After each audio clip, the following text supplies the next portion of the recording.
بسم اللہ الرحمن الرحیم. جناب اج اساں موجود ہاں سمند والا ایک ساڈا علاقہ ہے زرخیز مٹی اور اتھے سٹون آرٹسٹ ہیں سارے جناب پرویز خان اور پیچھے تساں دے پے ہو مطلب اتنا خوبصورت انہاں دا کام ہے اور انہوں نے اپنی زندگی دا بہت سارا جڑا ٹائم ہے وہ اس تے صرف کریں دے پین اور اس دے وچ مختلف قسم دے انہوں نے علاقہ دیاں تصویراں لائیاں اور اس تو علاوہ مطلب جیرا انہوں کوئی تاریخی مقامات ہیں انہوں دے پتھراں دے نال انہوں نے جناب اس واسطے انہوں سٹون آرٹسٹ آدن اور پتھراں نال اتنی خوبصورت تصاویر انہوں نے بنائی ہیں. یوٹیوب تے انہوں دا چینل ہے اور وہ یقیناً دوست جان دے بھی ہو تو اگر جیرے بندہ پہلی دفعہ دے دے تو اس نو سبسکرائب کرنا بھی تو نہ بھول سو. یہ سارے نال موجود ہیں جناب پرویز خان روکھڑی. جی جناب. جی بہت شکریہ نذیر یاد بھائی اور بہت شکریہ جناب مظہر نیازی، سکلین موسیٰ خیلوی، مختار ثنا، صابر بھریوں، شمسی خان روکھڑی، غلام فرید اور لطیف ساجد، بھائی سالم امن. بہت مہربانی. اتنے سارے ساتھی اکٹھے تھے ہاں جی یہ زندگی دے میلے انہیں کدائی بندہ کٹھا تھی نے. بہت شکریہ کہ میرے اس ولاگ سپیشل بناؤن واسطے انہیں میرے نال تعاون کیتا ہے. میں بھائی نذیر یاد دا سپیشل شکریہ ادا کریں، کیمرہ مین سمر عباس دا بہت شکریہ ادا کریں ہاں جی.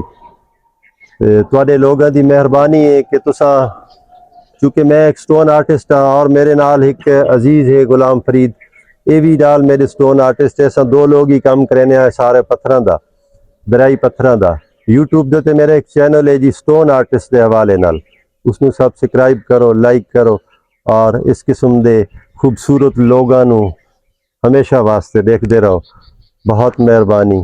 دعا میں یاد رکھے. اللہ حافظ. بھراؤ گل ہے بھئی ہر انسان دے اندر ایک فنکار موجود ہوندا ہے بہرحال اور بعض لوگ اس نو جناب اس فنکار نو باہر جلے گن کے آنن تو انہوں نے کولو ایسے کام جناب تھی وے نن جیرے ایک تاریخ دا حصہ بن وے. جیری جگہ تے اساں کھلوتے ہیں پیچھے تساں دیکھو اتنے لکھا ہے روکھڑی 100 سال پہلے. تو جناب انہوں نے اپنی ماضی نو بھی انہاں جیرے پتھراں دے وچ جناب انہوں نے مکمل کیتا ہے. اودیاں تصویری مطلب جیرے تصویراں بنائیاں نے اور پتھراں نال سٹون نال بڑی محنت دے نال انہوں نے کام کیتا ہے.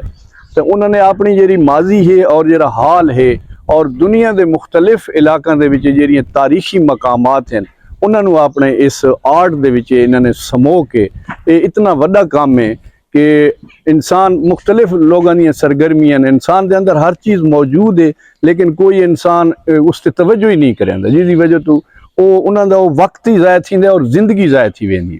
ایسا جیرا سارے اندر ہر انسان دے اندر جیرا فنکار موجود ہے اس نو باہر آن کے تے سانو اس قسم دے آرٹ والے جڑے کام ہیں یا مختلف قسم دی ایسیاں گلاں یا ایسے کام ہیں جیرے دے نال کوئی دوجے انساناں دا فائدہ تھی وے دوجاں دے واسطے انہاں نو کوئی ذہنی سکون حاصل تھی وے او کرنا چاہیے. تہاڈا بہت بہت شکریہ. جی ماشاءاللہ اساں اتھے موجود ہاں سارے انکل پرویز خان روکھڑی اور ہمارے انکل شمسی خان روکھڑی. تا ماشاءاللہ سارے نال بہت اچھے شعراء موجود ہیں، مختار ثنا صاحب، صابر بھریوں صاحب اور قابل احترام نذیر یاد صاحب، لطیف ساجد صاحب، استاد محترم مظہر نیازی صاحب. تا اساں اتھے آیا اساں اپنا علاقہ میاں علی ماشاءاللہ سمندی والا تا ماشاءاللہ سمند والا ٹھیک ہے. تو ماشاءاللہ اتھے ایک سان اپنی ثقافت نظر آندی ہے سٹون آرٹسٹ دے نام تے یوٹیوب چینل پرویز خان دا.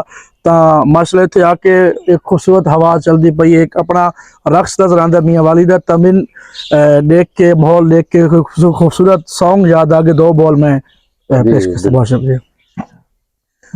ٹھیک ہے لاہور بھی سونا ہو سی، ٹھیک ہے لاہور بھی سونا ہو سی، پنڈی پشور بھی سونا ہو سی، میڈا میاں والی او میڈا میاں والی بہو سونے. بہت اچھے بہت اچھے. میڈا میاں والی بہو سونے، میرا میاں والی بہو میڈا میاں والی میڈا سمند والا بہو سونے، ਮੇਰਾ ਮੀਆਂ ਵਾਲੀ ਬਹੁ ਸੋਹਣੇ ਇੱਥੇ ਮਰੀ ਵਾਂਗੂ ਸਾਡਾ ਕਾਲਾ ਬਾਗ ਵੇ ਇੱਥੇ ਪਾਣੀ ਵਿੱਚ ਚੱਲਦੇ ਚਰਾਗ ਵੇ ਇੱਥੇ ਮਰੀ ਵਾਂਗੂ ਸਾਡਾ ਕਾਲਾ ਬਾਗ ਵੇ ਇੱਥੇ ਪਾਣੀ ਵਿੱਚ ਚੱਲਦੇ ਚਰਾਗ ਵੇ ਓ ਇੱਥੇ ਪਾਣੀ ਵਿੱਚ ਬਲਦੇ ਚਰਾਗ ਵੇ ਮਰੀ ਮੁਲਤਾਨ ਵੀ ਸੋਹਣਾ ਹੋਸੀ ਸੋਹਣਾ ਵੀ ਜੰਗ ਬਹੁ ਸੋਹਣਾ ਹੋਸੀ ਮੇਰਾ ਮੀਆਂ ਵਾਲੀ ਮੇਰਾ ਸਮੰਦ ਵਾਲਾ ਬਹੁ ਸੋਹਣੇ ਮੇਰਾ ਮੀਆਂ ਵਾਲੀ ਬਹੁ ਸੋਹਣੇ بہت اچھے، بہت شکریہ، اچھے، بہت مہربانی۔ اچھے۔